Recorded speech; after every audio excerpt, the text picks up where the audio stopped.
शताब्दी ईस्वी में जब संसार के एक बड़े भूभाग पर रोम का शासन था, तब साम्राज्य के पूर्वी भाग में एक जमीनी स्तर पर एक नई संस्कृति का उदय हुआ। हाँ, यह उन यहूदियों के बीच शुरू हुआ जो शताब्दियों से संसार में चारों ओर बिखरे हुए थे। पर जहाँ भी वे रहते थे या जो भी भाषा बोलते थे, उन्होंने अब्राहम के परिवार के रूप में अपनी पहचान को बनाए रखा और एकमात्र सच्चे परमेश्वर के प्रति समर्पित रहे। और प्रतिवर्ष वे पवित्र पर्वों को मनाने के लिए यरूशलेम की यात्रा करते थे। इनमें से एक पेंतिकोस्त का पर्व था। तो यहाँ आए यात्रियों का सामना एक ऐसे यहूदी समुदाय से हुआ जो सभी लोगों की भाषाओं में बात कर सकते थे। हाँ, वे यीशु नाम के व्यक्ति के बारे में बता रहे थे जिसे रोमी सरकार ने मृत्यु दंड दिया था। उनका दावा था कि वह मुर्दों में से जी उठे थे और अब इजराइल और सारे संसार के सच्चे राजा के रूप में ऊंचे पर उठाए गए हैं। यह यीशु अब लोगों को उसके आदर्शों को अपनाने के लिए और उसके प्रभुता के अधीन रहने के लिए बुलाते हैं, जिसे परमेश्वर का राज्य कहते हैं। हजारों यहूदियों ने निर्णय लिया कि वे यरूशलेम में रहकर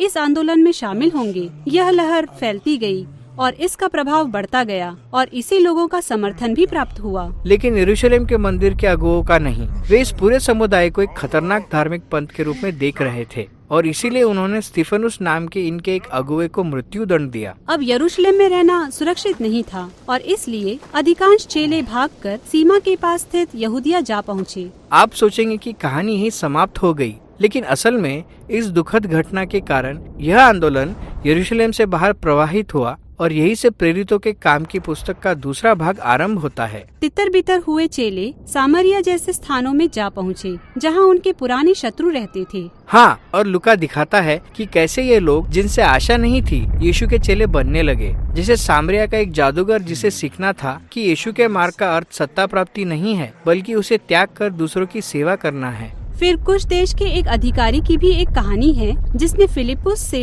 यशाया भविष्यवक्ता की पुस्तक पर बातचीत करने के बाद यह निर्णय लिया कि वह भी इस आंदोलन में शामिल होगा। हाँ, यीशु अपने आंदोलन को यहूदिया और सामरिया तक फैला रहे हैं जैसा उन्होंने कहा था कि वह करेंगे। यह तो बढ़िया बात है। पर वापस यरूशलेम में हमारी मुलाकात तरसुस के शाऊल से होती है। वह उस उच्च धार्मिक वर्ग का था जो इस आंदोलन का विरोध कर रहे थे और वह यीशु के चेलों को चाहे वे कहीं भी हो ढूंढ कर पकड़ने लगा। यह तो क्रूर आदमी है। पर उसके दृष्टिकोण से सोचिए, पुराने समय में इजराइल दूसरे देवताओं और झूठे भविष्यवक्ता के पीछे चल पड़ा था, जिसके कारण उसका विनाश हुआ था। उसका मानना था कि इन लोगों को हटाकर वह इजराइल की और परमेश्वर के सम्मान की रक्षा कर रहा है। फिर शाऊल ने सुना कि यह आंदोलन उत्तर में दमिश्क की ओर बढ़ चुका है, तो वह उस दिशा में निकल पड़ा ताकि और चेलों को ढूंढे और जेल में डाले। रास्ते में एकाएक शाऊल का आमना सामना स्वयं जीवित यीशु से हो जाता है। यीशु शाऊल से पूछता है कि वह क्यों उसका विरोध कर रहा है और फिर यीशु उसे आदेश देता है कि अब से वह इजराइल और अन्य जातियों के लिए उसका प्रतिनिधि होगा। शाऊल हैरान है, उसकी बोलती बंद हो गई। तो वह दमिश्क तो पहुंचा, पर अब वह उसी यीशु के सुसमाचार की घोषणा कर रहा था जिसका अब तक विरोध करता रहा। किसी ने भी इस बात की आशा नहीं की थी। बिल्कुल, और जो आगे हुआ वह भी कुछ ऐसा ही था। कैसरिया के बंदरगाह नगर में कुरनेलियस नाम का एक रोमी सूबेदार था और उसमें वह सब कुछ था जिसके कारण यहूदी लोग रोमी लोगों से घृणा करते थे। एक स्वर्गदूत उसके सामने प्रकट हुआ और उससे कहा कि वह पतरस नाम के व्यक्ति को बुलवा ले। तो पतरस कुरनेलियुस के घर आता है और वहाँ उसके परिवारजनों को और मित्रों को पाता है। हाँ, यह बदनामी की बात थी। यहूदी लोग धार्मिक रीति से अशुद्ध हो जाने के डर से अन्य जाति लोगों के घरों में प्रवेश नहीं करते थे। तो पतरस अब क्या करेगा? यह सब होने से पहले पतरस को एक दर्शन मिला था। परमेश्वर उसके सामने विभिन्न पशुओं के एक झुंड को लाया जिनको उसने अपने लोगों को खाने से मना किया था और फिर परमेश्वर ने पतरस से कहा, इन्हें खा। ये पतरस के लिए चौंका देने वाली बात थी।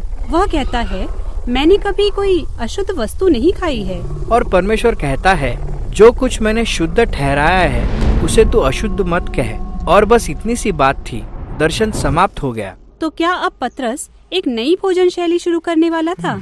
नहीं, वह इजरायली था और जीवन भर उसने भोजन संबंधी नियमों का पालन किया। यह दर्शन उसे इस पल के लिए तैयार कर रहा था जब वह अशुद्ध गैर यहूदियों के बीच में खड़ा होगा। वह समझ जाता है कि परमेश्वर यह बता रहे थे कि ये लोग भी अब्राहम के परिवार का हिस्सा है। तो पतरस निर्णय करता है कि वह रुककर इन्हें यीशु के बारे में बताएगा।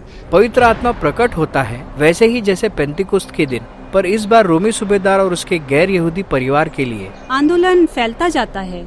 तो यरूशलेम लौटकर पतरस दूसरे प्रेरितों को इस घटना के बारे में बताता है और उन्हें उत्तर के एक बड़े व्यापारिक नगर अंताकिया से भी ऐसी खबरें आने लगी कि बहुत से गैर यहूदी अब यीशु के पीछे चलने लगे हैं। तब उन्होंने बरनबास नामक व्यक्ति को वहाँ जांच पड़ताल करने के लिए भेजा। बरनबास ने अंताकिया में यीशु की लहर को सक्रिय और बढ़ते हुए पाया और उसने यह भी पाया कि उनमें संसार की अलग अलग जगहों के लोग थे। तो बरनबास शाऊल को नियुक्त करता है कि वह अंताकिया में आकर उसके साथ 1 साल तक लोगों को वचन की शिक्षा दे, उनके साथ रहे और मसीह की लहर को बढ़ते हुए देखे। अंताकिया की कलीसिया पहला अंतर्राष्ट्रीय यीशु समुदाय था और यहीं पर सबसे पहले यीशु के चेले मसीही अर्थात मसीह के जन कहलाए। और इस तरह यीशु का मार्ग अर्थात यरूशलेम का मसीह यहूदी समूह परिवर्तित होकर बहुजातीय यीशु आंदोलन बन गया, जो संसार भर में फैलता चला गया। उन सबका एक ही विश्वास था, वह क्रूसित मसीह के सुसमाचार पर केंद्रित था, जो जगत का राजा है। पर यह संदेश और उनकी नई जीवन शैली उनके आसपास रहने वाले रोमी नागरिकों के लिए चकरा देने वाली और खतरे का कारण भी थी। और जबकि यह आंदोलन विश्वव्यापी या जैसे यीशु ने कहा पृथ्वी के छोर तक पहुंच रहा था, तो इसके विरोधी परिणाम हुए, जिसका हम आगे अध्ययन करेंगे।